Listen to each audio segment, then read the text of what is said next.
तो बच्चों good morning. आज हम आपको विश्व के बारे में एक छोटी जानकारी देना चाह रहे हैं।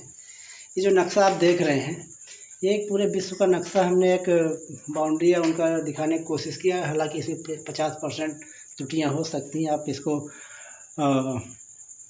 गूगल से 3D मैप से देखने की कोशिश कीजिएगा। तो हम आपको बताना चाह रहे हैं कि पूरी जो दुनिया है, पूरा जो विश्व है, वो 7 महाद्वीपों में डिवाइड है। सबसे बड़ा महाद्वीप है। आपको सबसे पहले हम आपको बता दें द्वीप क्या होता है। कि द्वीप का मतलब ये होता है कि जब कोई ज़मीनी भूभाग होता है, चारों तरफ पानी से घिरा होता है, उसे हम द्वीप कहते हैं। जैसे आप श्रीलंका का देखते होंगे, जापान में देखते होंगे, ये द्वीप है। लेकिन जब यही द्वीप बहुत ढेर सारे द्वीप चारों तरफ पानी से ढके होते हैं, तो वो महाद्वीप होते हैं। एक चीज़ प्रस्ताव और आती है भाषावली में, शब्दावली में, जिसे हम प्रायद्वीप कहते हैं। तो जो भूभाग 3 ओर जल से घिरा उसे प्रायद्वीप कहते हैं। जैसे भारतीय प्रायद्वीप है, ये 3 ओर जल से घिरा हुआ है, तो भारतीय प्रायद्वीप हो गए। लेकिन जो भूभाग जल को 3 ओर से घिरा होता है, उसे हम खाड़ी कहते हैं। और कोई ऐसा भूभाग है जो चारों तरफ जल को घेर लेता है, जल को चारों तरफ घेर लेता है, तो उसे तो हम एक प्राकृतिक तालाब कहते हैं। छोटा रहता है, प्राकृतिक तालाब कहिए, या उसी को हम झील कहते हैं। जब झील का विशाल रूप हो जाता है, उसी को हम समुद्र कहते हैं। अर्थात समुद्र झील का एक विशालतम रूप है। और झील प्राकृतिक रूप से जमीन, एक तरह से पूरे जल को घेरे हुए संरचना या आकृति को झील कहते हैं। नदी आप जानते हैं, जो प्राकृतिक वर्षा जल को प्रकृति से निर्मित ऊंचाई के स्थान के पानी को समुद्र में ले जाने वाली वाहिका को नदी कहते हैं।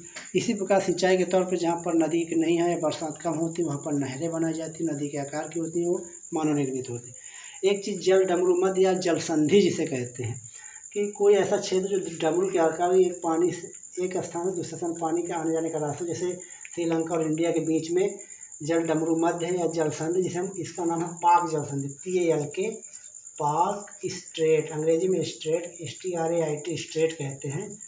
स्पेलिंग कन्फ्यूजन ना होने पाए, आप अच्छे से देख लीजिए। हम आपको एक दिखाना चाह रहे हैं कि कैसे नक्शा पढ़ा जाता है, एक मोटी जानकारी आपको देना चाह रहे हैं। तो हमने आपको सागर और महासागर देखे। महासागर बहुत विशाल जल राशि को महासागर कहते हैं। तो पूरा जो विश्व है वो 5 महासागरों में विभाजित। जैसे ये प्रशांत महासागर है, इधर ये प्रशांत महासागर, इसे हम अंग्रेजी में पैसिफिक ओशियन कहते हैं, पैसिफिक ओशियन। और ये जो एस के आकार की संरचना ये देख रहे हैं आप, सर्पिलाकार है, इसे अटलांटिक महासागर कहते हैं, अटलांटिक ओशियन कहते हैं। तो ये प्रशांत पृथ्वी गोल है, प्रशांत महासागर, और ये छोटे पूरे जोड़े सबसे बड़ा और सबसे गहरा प्रशांत महासागर है। फिर उसके बाद अटलांटिक महासागर है। फिर उसके बाद इंडियन ओशियन है, जिसे हाइंड ओशियन भी कहते हैं, हिंद महासागर नाम दिया जाता है, लेकिन इंडियन ओशियन है। ये इधर आर्कटिक ओशियन है उत्तरी ध्रुव में, और दक्षिण ध्रुव में अंटार्कटिक ओशियन। अंटार्कटिक महाद्वीप भी है, अंटार्कटिक महासागर भी है। महाद्वीप इसलिए क्योंकि अंटार्कटिका क्षेत्र में इतनी बर्फ जमी रहती है कि ऐसा लगता है कोई धरती है, लेकिन वहाँ पर कोई देश नहीं, कोई राज्य नहीं है, कोई जनसंख्या नहीं है, इसलिए वो महासागर है। वहाँ पर कोई जनसंख्या, कोई सरकार नहीं है।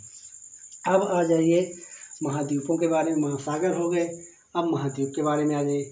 सबसे बड़ा महाद्वीप एशिया महाद्वीप है। एशिया महाद्वीप में लगभग आपको 48 देश हैं एशिया।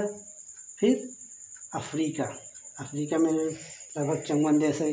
फिर उत्तरी अमेरिका, दक्षिणी अमेरिका, इसमें 23, इसमें 13 देश हैं लगभग। एशिया, अफ्रीका, उत्तरी अमेरिका, दक्षिणी अमेरिका, 4 महाद्वीप हो गए। फिर यूरोप, ऑस्ट्रेलिया और अंटार्कटिका। तो ये हमने आपको 7 महाद्वीप बताए। अब महाद्वीप के आधार पर देश में आ जाइए। ये महाद्वीप हो गए। रूस सबसे बड़ा देश है। रूस का क्षेत्रफल यूरोप और एशिया दोनों में फैला हुआ है। इस भाग को यूरेशिया कहते हैं। यहाँ पर यूराल पर्वत है जो एशिया और यूरोप को अलग करता है। इस यूराल पर्वत से एक नदी निकलती है, वोल्गा नदी कहते हैं। ये कैस्पियन सागर में आके गिरती है। परीक्षा में पूछा जाता है कि वोल्गा नदी कहाँ पाई जाती है और किस सागर में गिरती है। ये आपको याद रखना है, एक छोटा सा मोटी बातें याद रखना है। ये सागर वोल्गा नदी आके कैस्पियन सागर में आके गिरती है। तो हमने अब इससे बता दिया, आपको महासागर बता दिया, महाद्वीप बता दिया। अब इन महाद्वीप में देश, रूस सबसे बड़ा देश, रूस के बाद कनाडा, फिर चीन, फिर अमेरिका, फिर ब्राज़ील, रूस, कनाडा, अमेरिका, रूस, कनाडा, चीन, अमेरिका, ब्राज़ील, ऑस्ट्रेलिया, भारत। 7वें नंबर पे भारत है, 8वें नंबर पर अर्जेंटीना है, 9वें नंबर पर कजाकिस्तान है, 10वें नंबर पर अल्जीरिया है। तो टॉप 10 कंट्री आपको याद रखना चाहिए। रूस यूरोप और एशिया दोनों में, रूस की राजधानी मॉस्को है।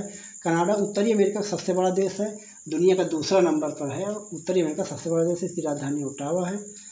तीसरे नंबर पर चीन आ जाता है, चाइना, इसकी राजधानी बीजिंग है। और देखा जाए तो एशिया में दूसरे नंबर पर चीन सबसे बड़ा देश है।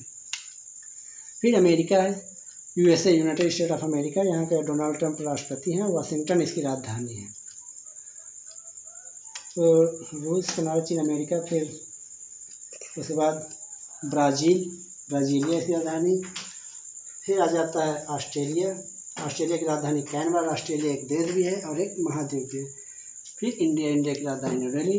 8वें नंबर पर अर्जेंटीना, इसकी राजधानी ब्यूनस आयर्स है। और 9वें नंबर पर कजाकिस्तान, इसकी राजधानी अस्ताना है, ये भी एशिया का देश है। अफ्रीका में देखा जो सबसे बड़ा देश अल्जीरिया है, इसकी राजधानी अल्जियर्स है। लेकिन देखा पूरी दुनिया में देखा जाए तो 10वां देश सबसे बड़ा देश है। और केवल अफ्रीका की बात किया जाए कि अफ्रीका का सबसे बड़ा देश कौन सा है, तो है अल्जीरिया। अफ्रीका में अगर आपको देखें तो आपको पता चलेगा कि लगभग 54 देश हैं, और यूरोप में 44 देश हैं। तो इस तरह से अगर कुल काउंट किया जाए तो 204 देश हो रहे हैं दुनिया में। लेकिन उसमें WHO और जो अंतर्राष्ट्रीय संगठन है उसमें 193 देश रजिस्टर्ड हैं। वैसे भी सबसे छोटा देश वेटिकन सिटी है, फिर उससे बड़ा मोनाको है, फिर उससे बड़ा और इधर कोई देश याद नहीं आ रहा है। इधर देखिए पपुआ न्यू गिनी, इधर पपुआ न्यू गिनी है, ये न्यूजीलैंड है, यहाँ पर भी जल संधियाँ हैं। और ये भी प्रायद्वीप हैं, खाड़ी है, ये खाड़ी जो जल को तीनों से घेरे हुए है। तो इस प्रकार से हमने आपको छोटी सी जानकारी दी, आप इसको विशेषकर समझ लीजिए, बाकी और गूगल और बुक्स का सहारा लीजिए। धन्यवाद। अब आ जाइए, देखिए यहाँ पर ये है, एक है लाल सागर, इसका नाम है लाल सागर, इसमें लाल शैवाल पाई जाती है। इधर भूमध्य सागर है, ये भूमध्य सागर। इन दिनों में से एक नहर बनाई गई है। जैसे मान लीजिए आपको यहाँ पहले हमेशा जलीय रास्ते हुआ करते थे, अगर किसी को यहाँ आना है यहाँ से, तो जल के रास्ते अगर यहाँ से आ गए तो यहाँ से घूम के लगभग 11-12 हज़ार किलोमीटर तय करना पड़ेगा। यहाँ पर नहर बन गई यहाँ से आराम से। तो इस नहर का नाम स्वेज नहर है। तो स्वेज का परीक्षा में आया जाता है कि स्वेज नहर किन 2 महासागरों को जोड़ती है, भूमध्य सागर और लाल सागर। उसी तरह ये प्रशांत महासागर और अटलांटिक महासागर की दूरी कम करने वाली है कि पनामा नहर है, जो उत्तरी अमेरिका में बनाई गई, उत्तरी अमेरिका से होते हुए इधर वो है वेस्ट इंडीज़ के महाद्वीप है। तो इन 2 महासागरों को जोड़ने वाली का परीक्षा बहुत आता है कि पनामा नहर किन महासागरों को जोड़ती है, अटलांटिक महासागर और प्रशांत महासागर। तो ये नहर की और ये नदी हमने आपको विशेषकर, यहाँ पर अमेजन नदी है, दुनिया की सबसे चौड़ी नदी है। इधर नील नदी है, सबसे लंबी नदी है, लेकिन ये अमेजन नदी है जो दक्षिण अमेरिका में पाई जाती है इधर। और फिर उसके बाद अगर हम देखा जाए तो भूमध्य रेखा ये ऐसे बीचों बीच जाती है, ये उत्तरी ध्रुव है, निचला भाग दक्षिण ध्रुव। तो लगभग 80% जनसंख्या उत्तरी ध्रुव में निवास करती है, 20% जनसंख्या दक्षिणी ध्रुव में नीचे रहता है। इधर वाला क्योंकि इधर देश ज़्यादा है, इधर देश कम है। ये भूमध्य रेखा इधर एक कर्क रेखा जो भारत के बीचों बीच होकर जाती है, 23.5 डिग्री से हो जाती है। और ये जो इधर ऑस्ट्रेलिया से होकर जाती है 23.5 दक्षिणी। तो यहाँ के मौसम बदलते रहते हैं, यहाँ ठंडी या गर्मी, लेकिन के तापमानता समाती है। 21 मार्च 23 सितंबर को सूर्य की किरणें बिल्कुल सीधी पड़ती है भूमध्य रेखा पर, इसलिए यहाँ पर दिन रात इस तारीख को दिन और रात बराबर होते हैं। तो ठीक है, बस इतना ही आज।